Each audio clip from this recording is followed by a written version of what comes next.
pulling out a small bottle and tapping 2 pills into his hand. He held them out to her. "What are they?" "Acetaminophen, to bring the fever down." "Oh."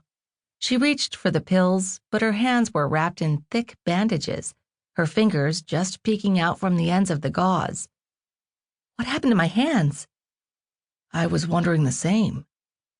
He gently turned her hand so it was palm up, dropped the pills onto the gauze, and grabbed a pitcher that sat on a small table near the window.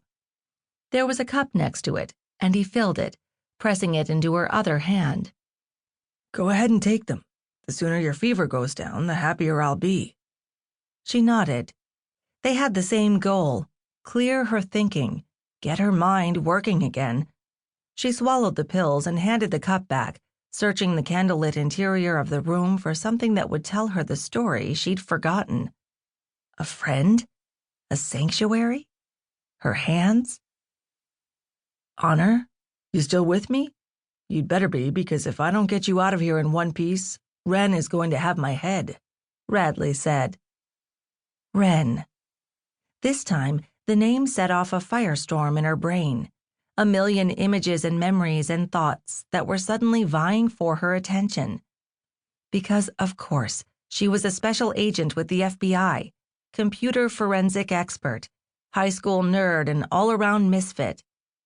And he was Radley Tumberg, co-worker, tough guy, and all-around hero. And Wren Santino was their supervisor. She hadn't wanted Honor to come here. She'd tried to talk her out of it. She'd told her there'd be trouble and that it was best to go through proper channels and allow the local authorities to do their jobs. She'd been right. Wren usually was. It would have been helpful if Honor had remembered that before she'd decided to ignore her supervisor's warning. But she hadn't.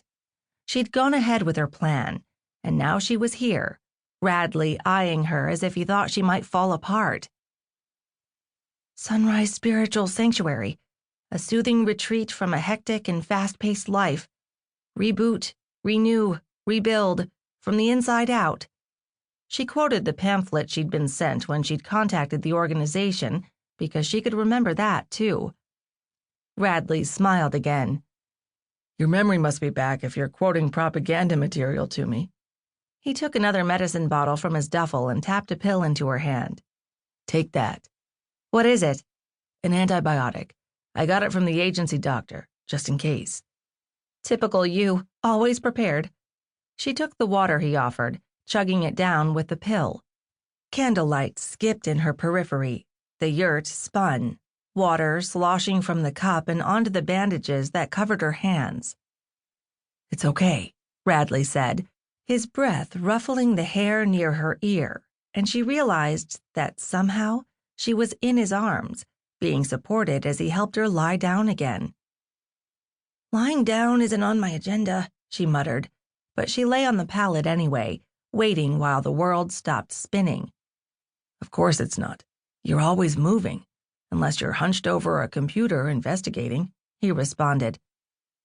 "I'm not sure how you know that, since you're always on the move, too, working cases outside the office," she replied, and he smiled. "Your memory really is returning. What's your friend's name, and where can I find her? I want to get both of you out of here quickly. I have a bad feeling about this place."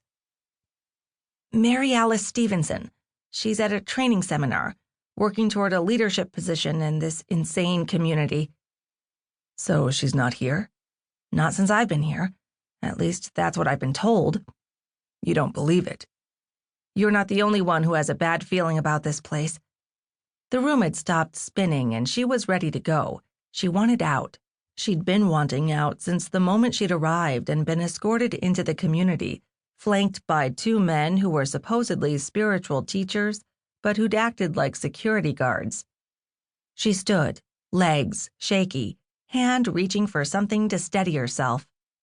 She found Radley's arm, grabbing on before she remembered that would probably hurt.